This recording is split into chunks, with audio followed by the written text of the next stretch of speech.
Garrett Gerloff, 8 points clear of Axel Bassani in the battle for top in Europe, doesn't it?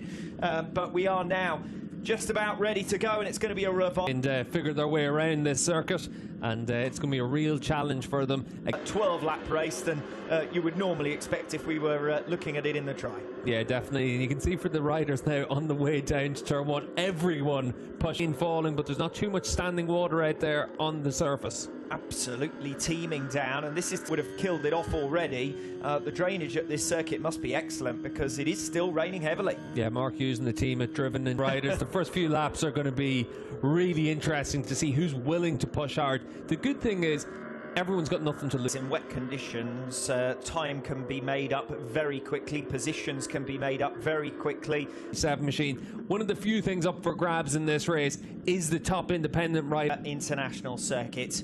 It's been a long wait. It's going to be worth our while. Looking forward to one Pirelli Indonesian round in driving rain. They're underway. Good start from Andrea Locatelli. Good start as well from Garrett Gerloff. Progress from way back down the order. Ray recovering as they come in towards turn number 1. Bassani and Tati Mercado with a great start. Mercado is up ahead of the BMW boys as Bassani comes firing through on Locatelli. Demonstrates what a struggle it's been so far for Garrett Gerloff. Scott Redding eyeing up a move.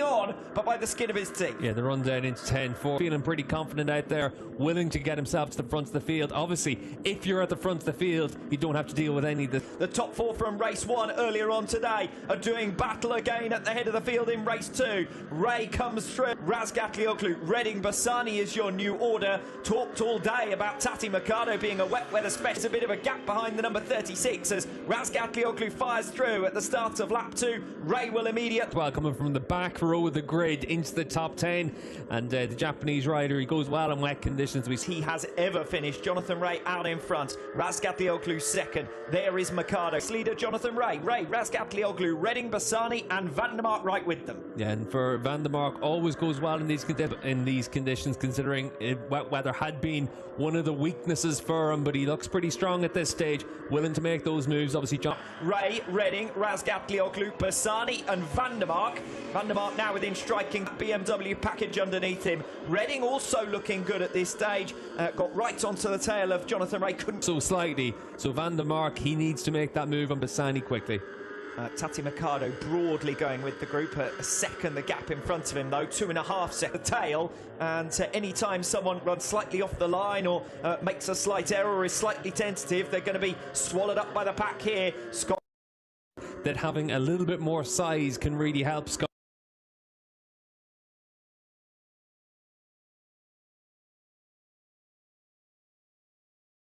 Turn 9, so Ray desperate to lead from the front. He will be the first to encounter our top world class action.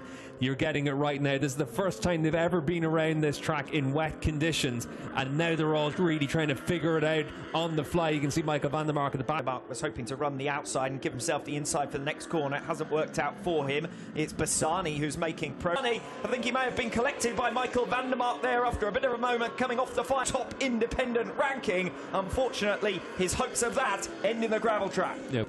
And Axel, understandably, very frustrated with that.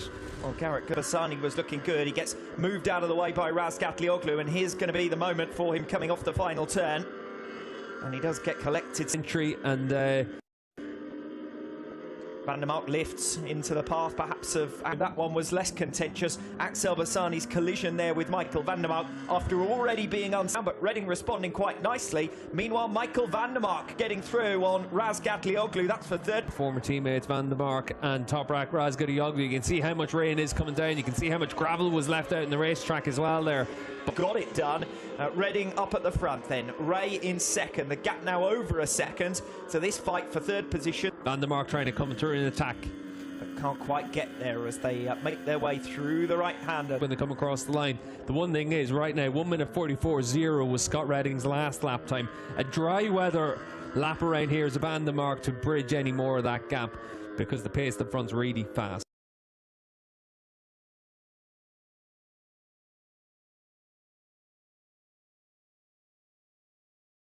That's astonishing. Razgatlioglu again. Attack Toprak though. We saw last time around he was a lot faster in the second half of the lap than Toprak. Jonathan Rea coming back at Scott Redding. We rejoin the race leading battle, and Rea has come through on Redding, and here goes Van der Mark on Razgatlioglu, and quietly nobody knows which way to recover that third place. I said no, everyone's got nothing to lose in this race. That's how they're approaching it as well. Good battling between. The back down the order. Tom Sykes occupies 5th position. Kota Nazane going to be a career best if he'll a 3-point margin Locatelli at the end of this season, as Van der Mark and Razgatlioglu almost cut. But it is only a couple of tenths of a second between himself and Scott Redding. Yes, new personal best from Razgatlioglu last time around, but still it looks like Van der Mark manages to get that corner hooked up really well, and obviously we've seen in the dry conditions how strong Toprak is on the brake. But falls Rea or Redding or both out in front, there's not going to be any change other than these two, whether they'll finish. Matched him to 100th of a second. And sticking right with him, less than 2 tenths as they come across the line to start lap number 9. So Van der Mark recovering that third place. Yeah, Nazane behind us has lost a lot of time last time around. Got picked off by Gate still with, big slide there for Toprak. He's using the curves in down the road. Here he is on the on board the number 66. Garrett Gerloff will be the top independent rider, and Garrett Gerloff has recovered 6th place from Kota Nazane, who's consolidated 7th, but is now, as they are, that's Rinaldi gaining back the point that he trailed Andrea Locatelli by.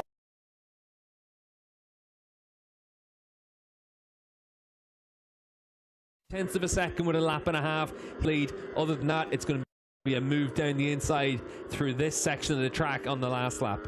For the leaders, by and large, aside from that crash for Axel Bassani, as Michael Ruben Ronaldo. Jonathan Rea may have missed a gear shift there, because Redding came powering past in a way that we haven't seen Ducatis do since the beginning of 29. To try and attack him. There's clearly a lot of grip out there at the asphalt here, even in these wet conditions. So running towards turn 10, only for the brave that Jonathan Rea might see as his best opportunity to get through on turn. Redding tries to turn. Rea is already there. The pair touch. Rea then sweeps across the path of Scott Redding coming off turn 10 to recover the lead. Yeah, Jonathan Rea able to make the move into 10. Scott, that chance, he's got good drive through there though to get right with Rea.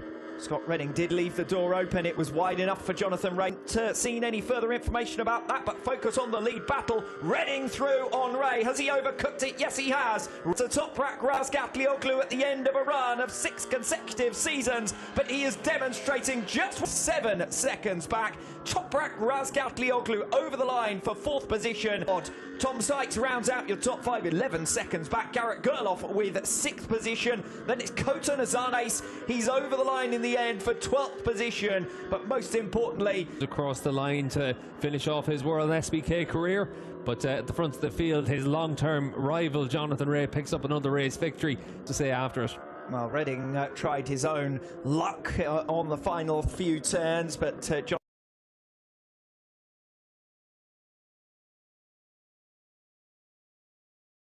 Toprak, he'll be pretty pleased with the battle he had with Michael van der Mark all the same.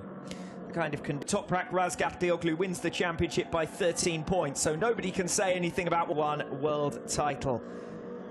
What shenanigans are going on here? Rea in the Superbike World Championship, and he comes up with 2 race victories out of 2. Yes, not too surprising, is it? Toprak Razgatlioglu is, and Jonathan Rea returns to his old trusty, and that's a nod to Razgatlioglu as much as to anything else. Next year for Jonathan Rea, and back to basics for Kawasaki as well. They need to start to work towards a 6-year spell for Jonathan Rea as the world champion. Yeah, and the opening round might have left it in some doubt. Assen might have left it in some doubt.